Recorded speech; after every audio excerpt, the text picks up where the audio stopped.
formato de conocimiento técnico empresarial o know-how. La revolución del conocimiento se caracteriza porque se trata de nuevos descubrimientos científicos que se centran en los procesos más que en los productos. El proceso del cambio tecnológico se constituye en un verdadero sistema científico técnico e industrial, en los cuales los grandes países industrializados recurren a su superioridad en la posesión de este conocimiento. Denominación del conocimiento técnico empresarial. El término conocimiento técnico empresarial o know-how, también conocido bajo este nombre de secreto comercial, empresarial o industrial, ha evolucionado con el transcurso del tiempo y se ha ido adaptando al sistema económico vigente de cada país. La doctrina y la jurisprudencia de diversos países han intentado una aproximación a este concepto distinguiendo dos modalidades: secreto industrial o de fabricación y secreto comercial. En relación con el primero de ellos, se ha definido como todo conocimiento reservado sobre ideas, productos o procedimientos industriales que el empresario, por su valor competitivo para la empresa, desea mantener ocultos. El autor Guillermo Cabanellas de las Cuevas opina que el término know-how, al momento de su traducción al español, trae consigo cierta incertidumbre dependiendo del contexto al cual se desarrolla el tema, por lo que prefiere denominarlo como conocimientos técnicos. El estudio del régimen jurídico aplicable a los conocimientos técnicos se ha visto innecesariamente complicado.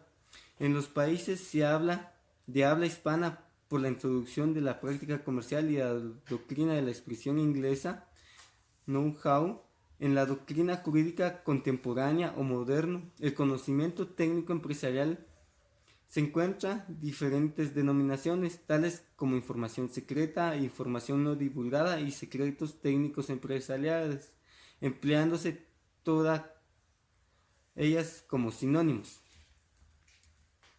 Concepto del conocimiento técnico empresarial. Concepto doctrinario.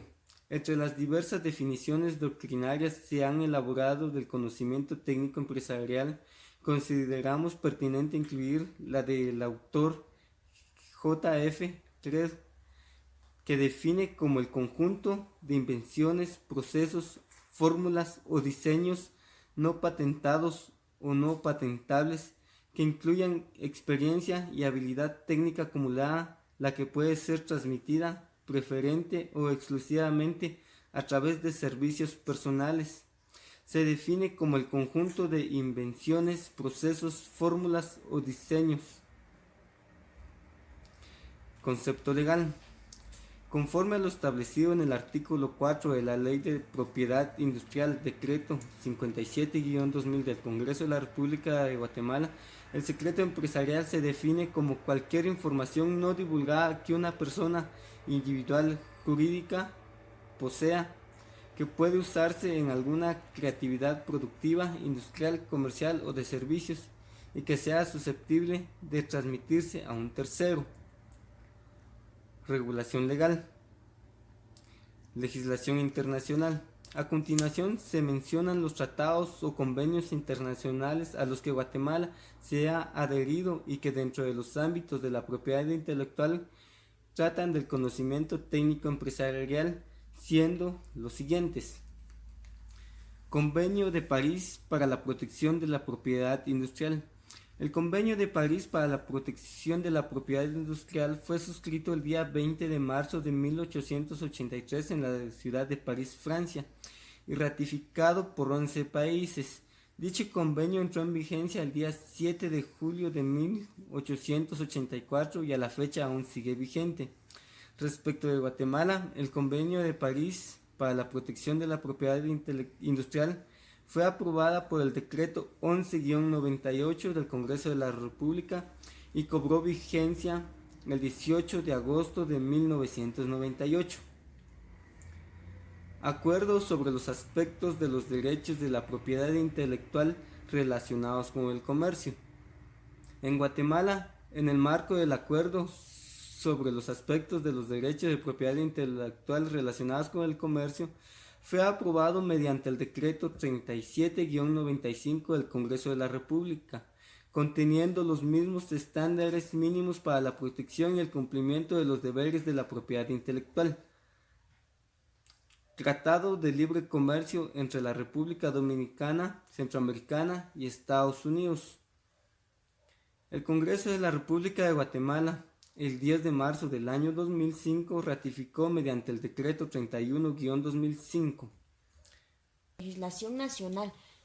En virtud de que Guatemala forma parte tanto del Convenio de París para la protección de la propiedad industrial como de la Organización Mundial del Comercio, nuestro país promueve dentro de su legislación interna y especialmente dentro de la Ley de Propiedad Intelectual los mecanismos necesarios para tutelar adecuadamente los derechos de los inventores y creadores de modelos de utilidad y diseños industriales, así como los derechos de los titulares de marcas de fábrica o de comercio y nombres comerciales.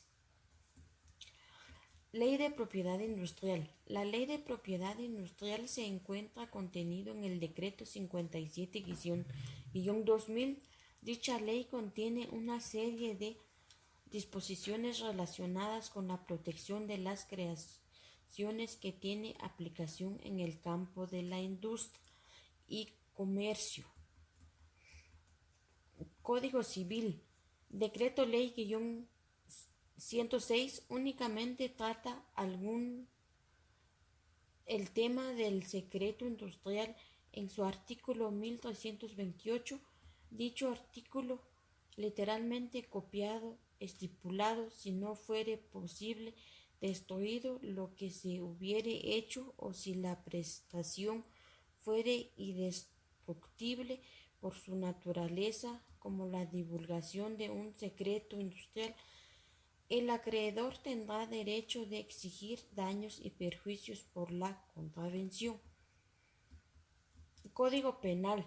Por su parte, el Código Penal, decreto 17-73, encontramos el artículo 275, literal J, relacionado con la información no divulgada.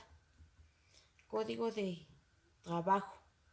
El Código de Trabajo, decreto 14-41 del Congreso de la República, establece en la literal G de su artículo 63 como una de las obligaciones de los trabajadores guardar los secretos técnicos, comerciales o de fabricación. Formas legales de transferencia del conocimiento técnico empresarial. La transmisión de conocimiento de una persona a otra no está limitada por directrices o cánones predeterminados. Por el contrario, las formas o medios de transmisión del conocimiento son tantos y tan diversos como la mente humana sea capaz de concebirlos y materializarlos. En este sentido, cualquier convenio realizada para transferir conocimiento técnico empresarial, siempre que no viole el conocimiento jurídico vigente, será válida aun y cuando carezca de denominación y de regulación expresa. Contrato de cesión o venta de conocimientos técnicos y contratos de uso conocimiento técnico. Contratos que establecen la obligación de suministros continuo de conocimientos técnicos. Contratos que establece una transferencia única de conocimiento. Contratos puros de transmisiones de conocimiento técnico y contratos mixtos. Contratos de transferencia de conocimiento técnicos registrados y contratos de transferencia de conocimiento técnico no registrados. Contratos de transferencia de conocimientos técnicos con exclusividad y contratos de transferencia de conocimientos técnicos sin tal exclusividad. Similitudes y diferencias. Existe entre el contrato de transmisión del conocimiento técnico empresarial los siguientes contratos.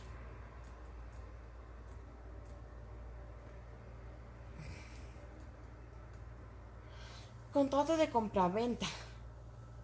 La mayor similitud en el contrato de transmisión del conocimiento técnico empresarial, la compraventa radica en que los dos tienen por objeto la transmisión de la propiedad de un bien o derecho a cambio de un precio.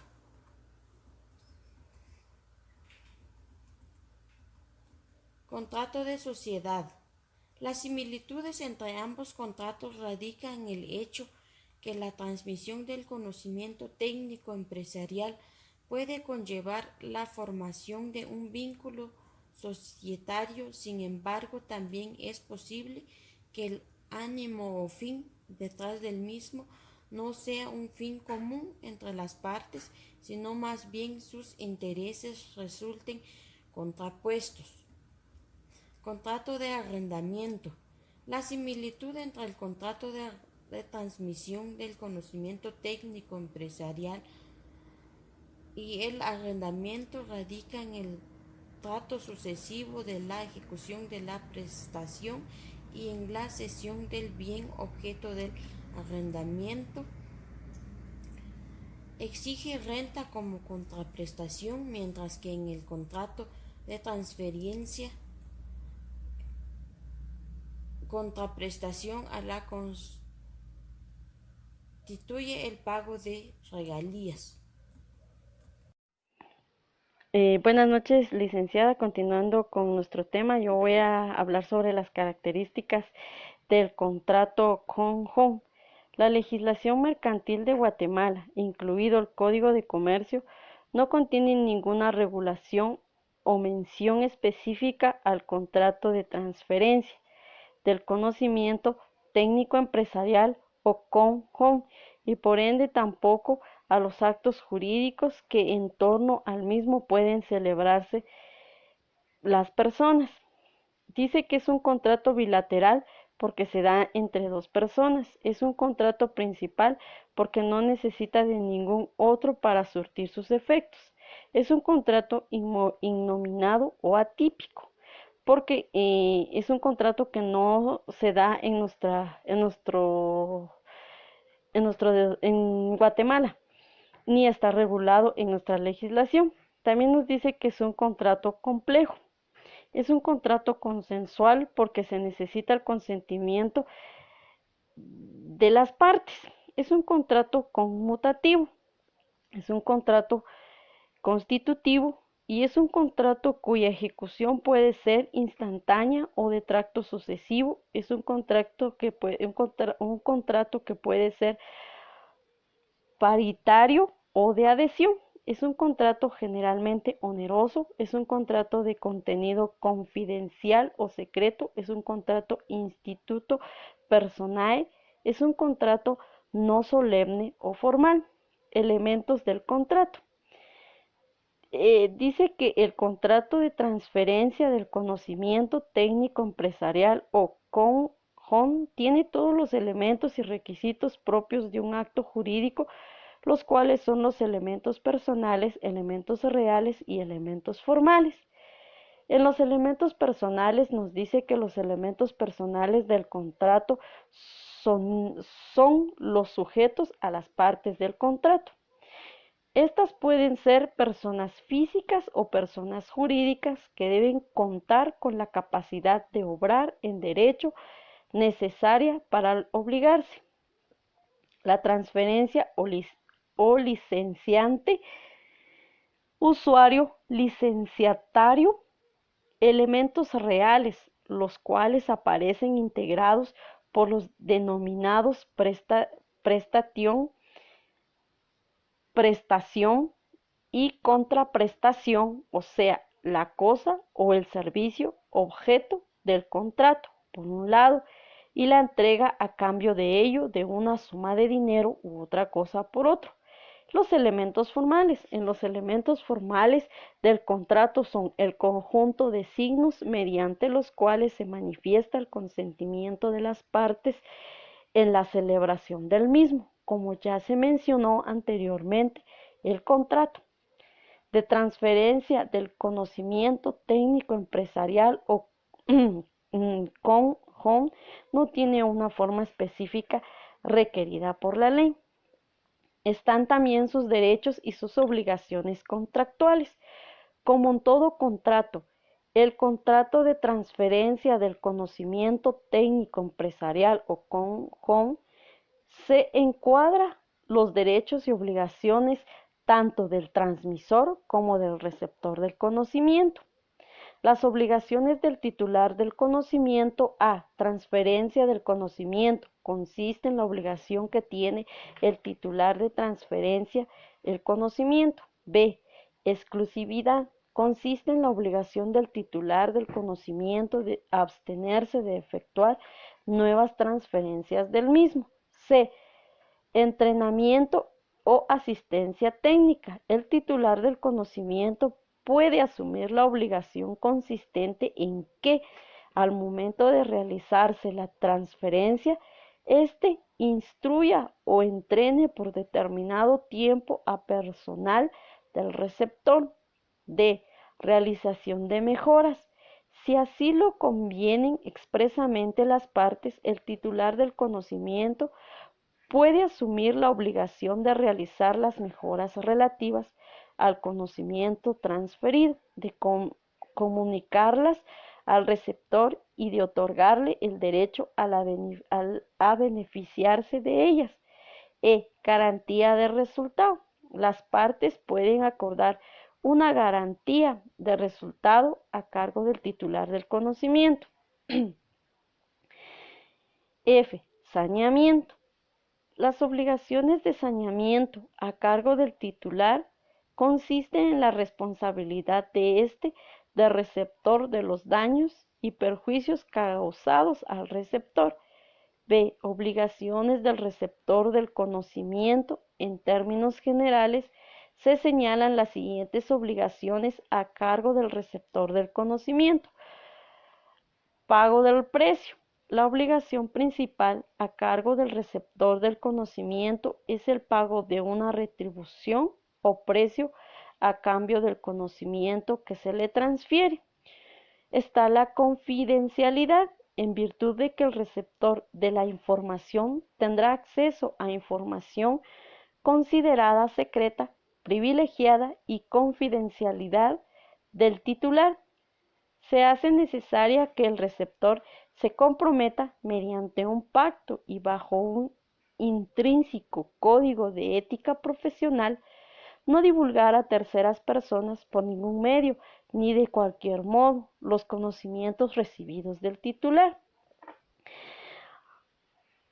Retorno del conocimiento y devolución del soporte material. Cuando la transferencia del conocimiento se hace únicamente por medio del periodo de tiempo, es fundamental que el contrato se haga referencia a la obligación a cargo del receptor de conocimiento devolver al titular al término del correspondiente contrato los elementos esenciales y documentales que conforman el conocimiento transferido.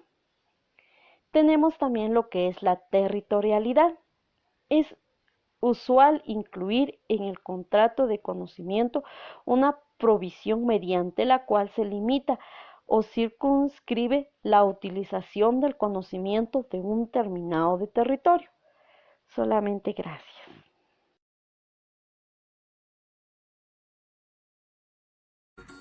El contrato de suministro.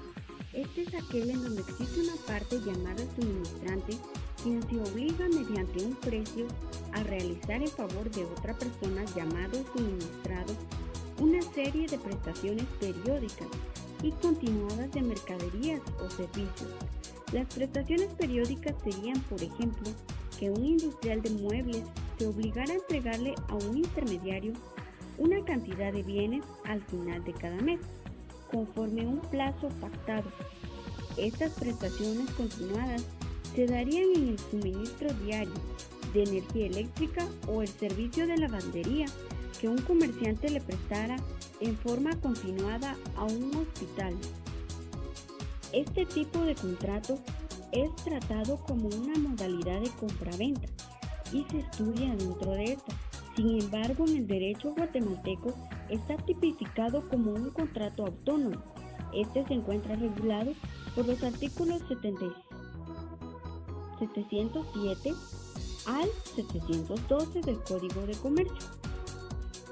La función principal de este contrato es que dentro del comercio las personas suministradas puedan tener asegurada la provisión de un bien o de un servicio. Es común que este contrato dentro de los negocios jurídicos mercantiles, aunque exista desconocimiento del mismo, se redacta por escrito y no se le llama por su nombre. Es un claro ejemplo para un comerciante revendedor. En lugar de proveerse aisladamente de las cosas que expende de su empresa, celebra un contrato de suministro para mantener surtido su almacén. Entre los caracteres que existen dentro de este contrato, podemos mencionar el carácter consensual, bilateral, principal, oneroso, de tracto sucesivo. También cabe mencionar que un carácter especial es que puede ser oneroso aleatorio. Esto porque las partes corren el riesgo de que los precios varíen durante el plazo del contrato. Eso significa una pérdida para las clases. Sin embargo, no es tan aceptable para otros autores. Esto es debido a que el contrato de suministro en la variación de los precios no puede ser un riesgo, ya que esto solamente determina la calidad aleatoria. Se contrata sobre bases ciertas y por eso es oneroso conmutativo. Si las prestaciones se vuelven onerosas, surge la teoría de la imprevisión, con la que se resolverá cualquier diferencia entre las partes por la variación del precio. Ahora bien, tenemos los elementos, los cuales son personales, dentro de los que se encuentran el suministrante, quiere decir quien va a proporcionar los bienes o servicios a cambio de un precio, y el suministrado, que se beneficia con las prestaciones periódicas o continuadas de los bienes o servicios y paga el precio.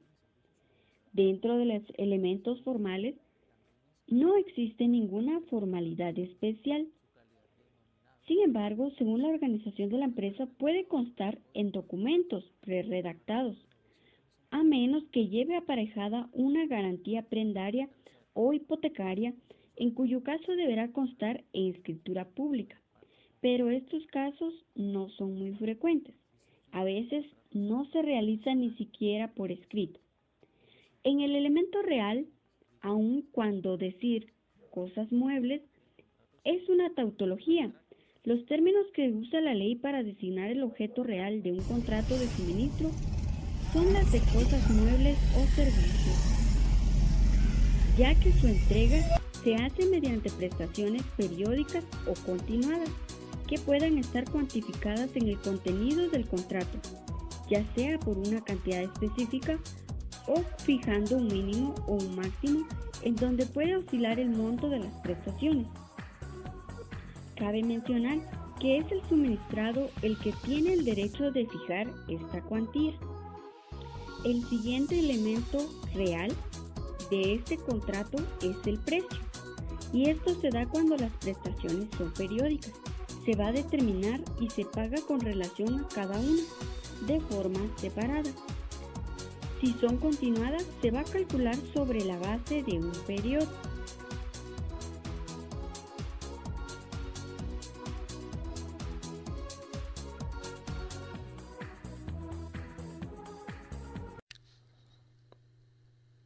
Continuando con esta interesante explicación del contrato de suministro, a mí me corresponde platicar un poquito acerca del plazo, suspensión, denuncia y terminación, esperando que la explicación sea entendible y sencilla para clarificar nuestros conocimientos. Con respecto al plazo, El plazo en este contrato se va a fijar libremente a interés de las partes. Es decir, las partes contratantes en este, valga la redundancia, contrato de suministro, van a fijar con completa libertad cuándo se va a dar por terminado este contrato. También se menciona que dentro de este contrato existen obligaciones que se tienen que cumplir de manera periódica. Entonces, el suministrado tiene la facultad de determinar las fechas en que se va a cumplir esta obligación. Claro está, le tiene que dar aviso al suministrante en un tiempo prudente para que éste pueda cumplir con las obligaciones. Es decir, tiene que haber buena comunicación entre ambas partes. Con respecto a la suspensión, este queda a facultad del suministrante. Es decir, cuando el suministrante observe que el suministrado ya no puede cumplir con el pago de las mercancías objeto del contrato, el suministrante puede dar por suspendido dicho contrato. Ahora bien, con respecto a la denuncia, este se da cuando en el contrato no existe plazo. Por lo tanto, cualquiera de las partes puede desvincularse del mismo. Claro está, dando el respectivo aviso con la anticipación pactada o 90 días antes de la fecha en que se considera o se considere que ya no va a tener efectos la relación objeto del contrato. Ahora vamos con la terminación del contrato. Lógicamente, la terminación del contrato comúnmente se da cuando se cumple el plazo pactado por las partes, entendiendo las partes como el suministrado y el suministrante. Pero hay otra forma. ¿Cuál es? Se puede dar por concluido el contrato cuando el suministrante realiza conductas que al suministrado le indican que éste ya no va a poder continuar con las obligaciones a las cuales está afecto, es decir, ya no le va a poder proveer la mercadería en los tiempos y plazos pactados. Cuando el suministrado observa esto, puede dar por concluido el contrato. Entonces, esto es en cuanto al plazo, suspensión, denuncia y terminación. Nuestros fundamentos legales de lo que yo ya expliqué están en los artículos 710, 711 y 712 del Código de Comercio de Guatemala. Entonces, esperamos que la explicación sea lo más sencilla posible para un mejor entendimiento de nuestros contratos, tanto atípicos como típicos, es decir, aquellos contratos que no están regulados en la ley y los que sí están regulados, como lo es el contrato de suministro. Y por último hablaremos del incumplimiento de contrato de suministro. Al igual que en cualquier otro tipo de contrato, el incumplimiento de esta genera una consecuencia para la parte que incumple. En el contrato de suministro, el incumplimiento de una de las partes en la prestación que le corresponde faculta al otro para dar por terminado este contrato. Veamos un ejemplo. Entre el señor Juan y la empresa Sol se celebra un contrato de suministro de materias primas para la fabricación de muebles y en el contrato se estipula que Juan, quien es la persona encargada de proveer la materia prima, cada primer día hábil de cada mes debe de entregar cierta cantidad de material. Llegada a la fecha, Juan incumple el suministro de las materias primas. En el caso planteado, la empresa Sol, según lo estipulado, nos dice de que puede dar por terminado el contrato con Juan por incumplimiento. Si dicho incumplimiento genera prejuicios graves o que perjudique al contratante afectado, este podrá pedir indemnización de perjuicios, es decir, el incumplimiento genera pago de perjuicios causados a la otra parte que fue afectada por este. Podemos decir que el incumplimiento de una de las partes relativo a alguna de las prestaciones conferirá derecho a la otra para dar por terminado el contrato.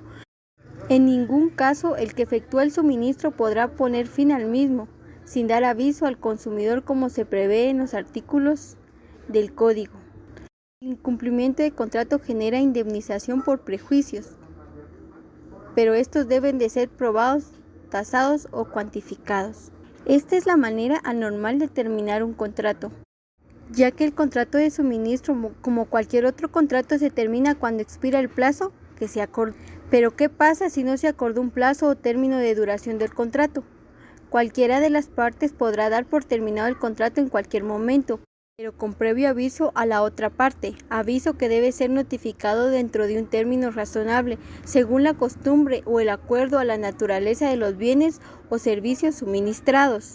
Esto es un aspecto muy importante, ya que el suministro no puede ser interrumpido intempestivamente porque puede causar graves prejuicios al cliente y este debe tener el tiempo suficiente para cambiar de proveedor para no afectar la operación de su negocio, y ese tiempo depende del tipo de suministro, pues habrá alguno que su reemplazo toma días, pero habrá otros que tomen meses o incluso años.